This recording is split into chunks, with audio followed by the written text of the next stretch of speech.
Buenas tardes, bienvenidos a Fuego Político, el programa de los jueves al mediodía aquí en Sintonía TV.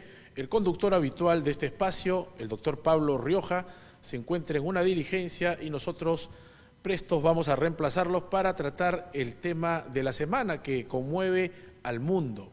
Venezuela, y eso lo conversaba con los jóvenes comunicadores que hay aquí en nuestro canal, vive momentos sumamente difíciles, porque les decía yo, con un poco de experiencia, que un dictador de la categoría de Nicolás Maduro no se iba a ir por las buenas, no iba a entregar el poder, iba a decirle ya, esto se acabó, la noche que venga el día. Pero para analizar lo que está sucediendo y el papel de la Organización de Estados Americanos, OEA, que no pudo aprobar una resolución que simplemente quería el esclarecimiento de los hechos ante las fuertes sospechas de fraude, y lo cual también nos lleva a la reflexión de si debe modificarse la actual estructura de la OEA, de repente tener un Consejo de Seguridad como ocurre en Naciones Unidas. Pero para hablar de estos temas conversamos con un experto en asuntos internacionales que además nació en la tierra venezolana y está varios años en nuestro país dándonos luces acerca de asuntos políticos. Nos referimos al profesor Luis Núñez. Buenas tardes, profesor, bienvenido al programa. Muchas gracias, Enrique, y un saludo para toda la sintonía. Estas circunstancias nos hace ver que la vía democrática no está hecha para los dictadores, ¿no? O sea, pensar que Maduro iba a salir por el voto popular era ser mucho más que optimistas. Coincido plenamente con tu criterio. Hemos tenido excepciones, Ceausescu en Europa o el general Pinochet en 1988. Estuvo 2 días pataleando, pero por fin entregó el mando un tiempo después, cuando el referéndum del no le ganó al sí. Pero este es otra cosa. Yo escribí una columna la semana pasada hablando entre los escenarios y yo hablaba del fraude del malandraje, porque estos son auténticos malandros, ampones en nombre de una supuesta revolución que ellos traicionaron, yo creo que al año de haber ganado las elecciones de 1988, entendieron que el poder era para robar, para tener millones de millones. Imagínate, un ejemplo, las fortunas de una de las hijas de Chávez. Tiene una fortuna de 6.000 millones de dólares. ¿De dónde una niña saca una fortuna como esa? Pero eso no es nada. Maduro se ha presentado a varias concentraciones, aquí que tanto nos interesan los relojes ahora, varias concentraciones durante la campaña exhibiendo en zonas populares relojes de 43.000 dólares. En fin, es la degeneración de lo que es un sistema electoral. Y te digo algo, Enrique, 2 minutos antes de conectarme contigo, otra decepción más, no, otro convencimiento de que esto es así. El defensor del pueblo del Perú, que fue entrevistado hace 5 minutos, y entre las preguntas sobre la coyuntura nacional y su trabajo, una periodista le dijo, defensor, ¿y la opinión suya sobre las elecciones del domingo en Venezuela? Bueno, hubo elecciones, ergo, atención con la lógica gramatical, hubo elecciones, ergo, en Venezuela hay democracia. Ya por ahí se la van viendo el fustán a esta gente. Recordemos que el defensor del pueblo fue congresista y tenía una foto de cuerpo entero de casi metro y medio de Nadine Heredia en su oficina. Ahí es donde tú ves cuáles son los valores, los caudillos o el valor convicto y confeso por la democracia. Lo que usted nos cuenta debería motivar en un congreso medianamente inteligente una convocatoria al defensor del pueblo y hasta su censura, ¿no? Porque dar ese tipo de opiniones, claro, usted recuerda el pasado de Josué como un militante humanista cercano al apoyo y al financiamiento chavista en la campaña de Ollanta Humala, pero hoy tiene un cargo en el cual representa a todos los peruanos, pero por lo menos el canciller Javier Olaechea ha tenido una importantísima participación en la sesión de la Organización de Estados Americanos, pero eso no ha sido suficiente. ¿Qué pasa con la comunidad latinoamericana o hispanoamericana que se pone de costado ante lo que sucede en Venezuela, que, ojo, puede después ser materia de un contagio regional o de una influencia negativa que ya la ha habido? ya estamos contagiados desde que se creó el Foro de Sao Paulo y el Grupo de Puebla. Pero terminando con la idea sobre Josué, el defensor, lamentablemente el Congreso votó por él en una mayoría. Y quisiera, con todo respeto, recordarle al defensor del pueblo que él no es solamente defensor del pueblo de los peruanos que acá vivimos, sino también de los extranjeros que acá conviven, entre ellos la enorme colonia venezolana. Ahora, yendo a tu punto de vista de fondo, mira, el primer párrafo de lo que ayer se quiso aprobar en la OEA tenía una palabra, que era la única que la diplomacia de la OEA permitía. Instamos al Consejo Nacional Electoral. Si la gente va al origen de la palabra instar, instar es llamamos, pedimos, solicitamos, no estamos obligando. Y aún así, estas islitas del Caribe, que hay que recordar, que viven hace muchos años de las dádivas de petróleo y gasolina que empezó a darles Chávez y que mantiene Maduro, y que los otros que se abstuvieron porque no hubo voto en contra, bueno, las abstenciones y las ausencias. Las ausencias, por ejemplo, del representante de México, me imagino que Andrés Manuel López Obrador le habrá dicho, cuando vayan a votar, te va a dar algo para ir al baño y te vas al baño. Y así se fueron 5 al baño. Hubo como una diarrea colectiva entre 5 de ellos. Y los otros 11 es parte de esto. Y lo más increíble, que Colombia y Brasil, que están en plenas conversaciones con Washington y con Caracas para tratar de resolver esta situación, votaron en abstención. Y cuando los periodistas se les acercaron y les preguntaron, bueno, es que como estamos en las negociaciones, tenemos que votar en abstención. Votar en abstención a un genocida que tiene una Corte Penal Internacional de Justicia con una carpeta fiscal que ya parece una guía telefónica, cuando existían las guías telefónicas. ¿Dónde va a meter esta gente su cara el día que todo esto caiga y este señor vaya preso? Porque a la larga va a ir preso. Tal vez no sea hoy, no sea mañana. Quiero recordarles que el 23 de enero de 1958, el dictador venezolano Marcos Pérez Jiménez salió corriendo en un avión y nunca regresó a Venezuela y murió en España. Eso fue el 23 de enero de 1958. Él perdió un referéndum el 15 de diciembre de 1957. O sea que algo pasó en Venezuela entre el 15 de diciembre de 1957 y el 23 de enero del año siguiente, cuando él abandonó el país. Esto es una telenovela por capítulos. Estamos viendo el capítulo ahora de la violencia. Por cierto, crónica de un fraude y de una violencia anunciada, porque Nicolás Maduro, que debe ser amigo del ex premier del Perú, habló de un baño de sangre. Creo que, según me dicen, es la única promesa que está cumpliendo, el baño de sangre. Y a propósito de esa referencia histórica, 23 de enero se llama un barrio popular de Caracas, ¿no?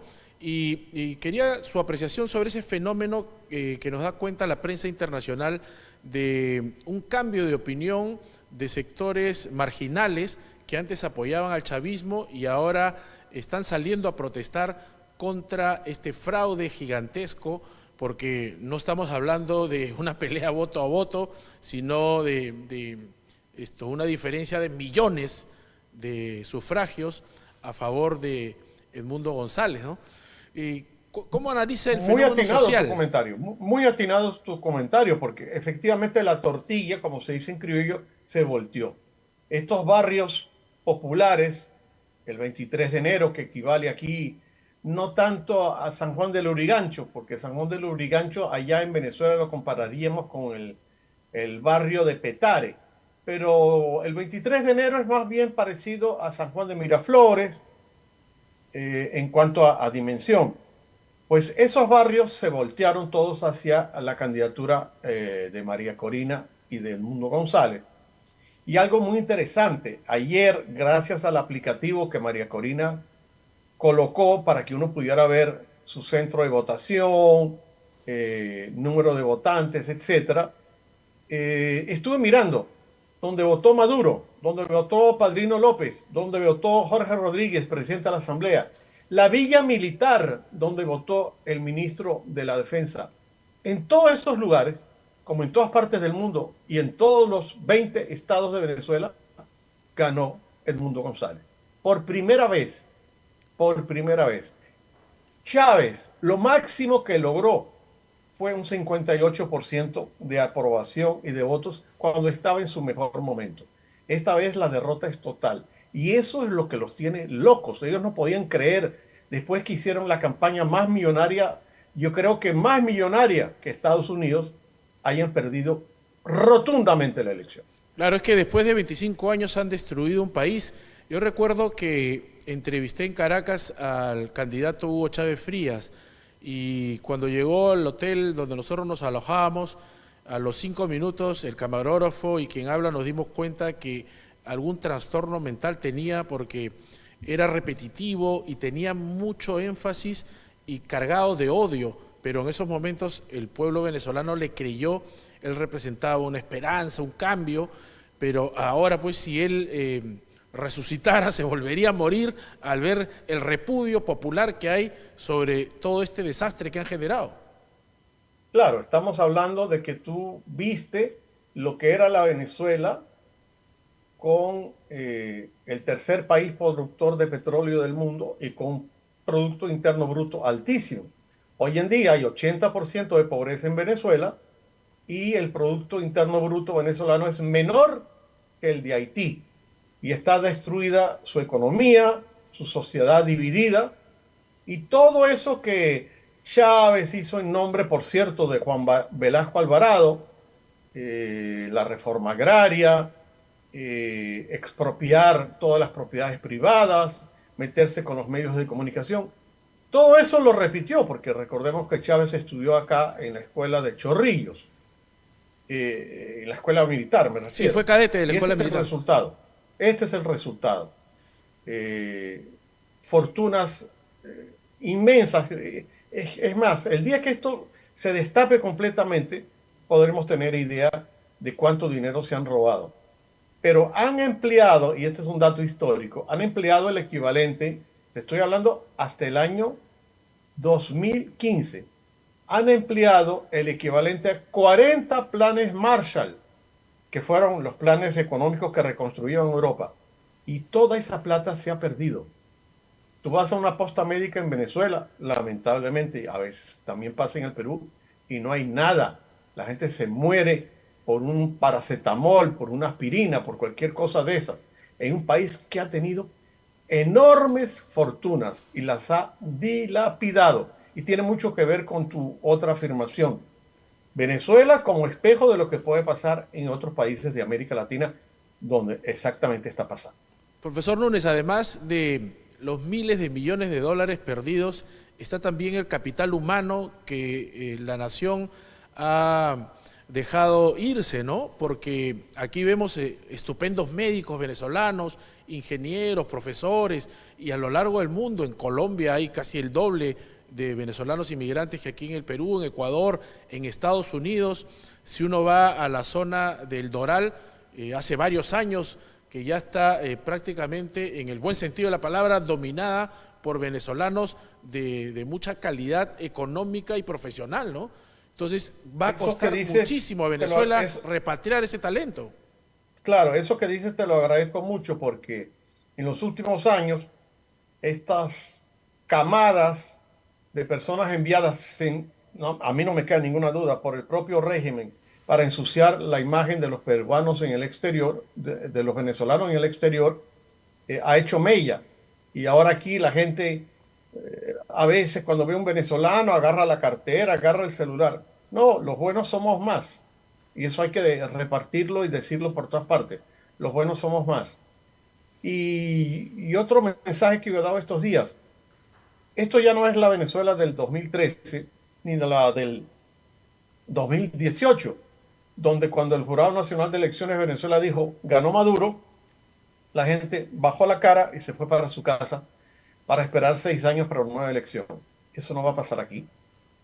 Eso no va a pasar aquí. El venezolano va a seguir en la calle. así se mueran muchas más personas, cosa que yo lamento. El forajido ese de Diosdado Cabello ha dicho, no me importa que mueran 5.000 o 500.000. Y él mismo ha dicho, y a mí para sacarme de aquí me sacarán con los pies para adelante. Bueno, que su palabra sea ley. Pero los venezolanos, como tú dices, estamos repartidos por todo el mundo.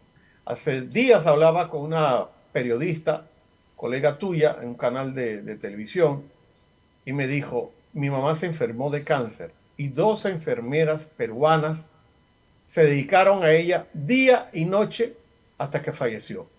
Y las que más lamentaban su muerte, aparte de mi persona, fueron las enfermeras que la cuidaban. Hay muchísimo talento venezolano. Hay gente mala, pero por supuesto que hay gente mala, que no ha entendido lo que es vivir en un país democrático, o casi en todo democrático. Hay venezolanos que llegaron acá cuando les decían, aquí hay que pagar arbitrios, aquí hay que pagar la luz, el agua. Decían, ¿qué cosa? En Venezuela todo eso me lo da el gobierno gratis. No te lo daba gratis. Daba migajas de lo que se estaban robando. Claro. Por eso es que no hay que creer que hay lonche gratis. No hay lonche gratis. Así es. Y la última pregunta, profesor Núñez, aparte del tesón del pueblo venezolano, de la resistencia contra la dictadura de Maduro, ¿qué espera usted de la comunidad internacional? Un gran apoyo, los ojos del mundo. Yo que me acuesto muy tarde, me levanto muy temprano, veo los noticieros europeos. Todos los ojos del mundo están puestos sobre Venezuela, porque era un modelo exitoso y hoy es un modelo fracasado que pretende prolongarse en el tiempo. Pero claro, el Consejo de Seguridad, por ejemplo, que pudiera pedir que los cascos azules de la ONU, donde por cierto hay militares peruanos, puedan ayudar a reconstruir la base para que eso no se transforme en una guerra civil, están atados de manos, porque en el Consejo de Seguridad, para permitir que los cascos azules viajen, necesitan unanimidad de votos. Y ahí está Rusia y está China. Y alguna gente me preguntaba ayer, bueno, ¿y cuál es el interés de Rusia en Venezuela? Bueno, resulta que Moscú está mucho más lejos del distrito capital, me refiero a Washington, D.C., que Caracas. Entonces a los rusos les interesa tener un puntal de lanza en Caracas, que está más cerca de Washington. Y la gente me dice, ¿y los chinos que ya reconocieron el gobierno de Maduro? Bueno, aquí no quiero pelearme con los amigos de los chifas, pero China se acuesta con cualquiera, con el mejor postor. Se acuesta con países democráticos y se acuesta con dictaduras, porque a ellos lo que les interesa es imponer su modelo capitalista económico. Serán muy comunistas para adentro, pero la ruta de la seda, como habitualmente se le llama, es una imposición del modelo de negocios chino, que por cierto lo vamos a celebrar en un par de meses con el puerto de Chancay, pero ahí solamente se va a ver la parte bonita, no se ven todos los intereses que hay por detrás.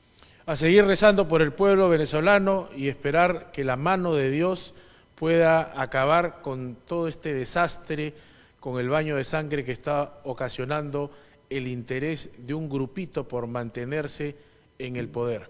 Muchísimas gracias, profesor Núñez. A ti, y hablaste la palabra final. Mira, si en Venezuela agarráramos 12 jerarcas del régimen, que son los que han cometido todas estas tropelías, eso se acaba, como se acabó en Panamá con Torrijos. Son 12 familias las que están enquistadas en el poder. Muchas gracias a Sintonía TV por la entrevista y a ese canal siempre que está por las causas nobles y de la libertad. Las gracias a usted, profesor Núñez, y a seguir orando por los hermanos venezolanos. Esto ha sido todo por hoy en Sintonía TV, el canal que crece porque usted lo merece. Muchísimas gracias y que Dios los bendiga.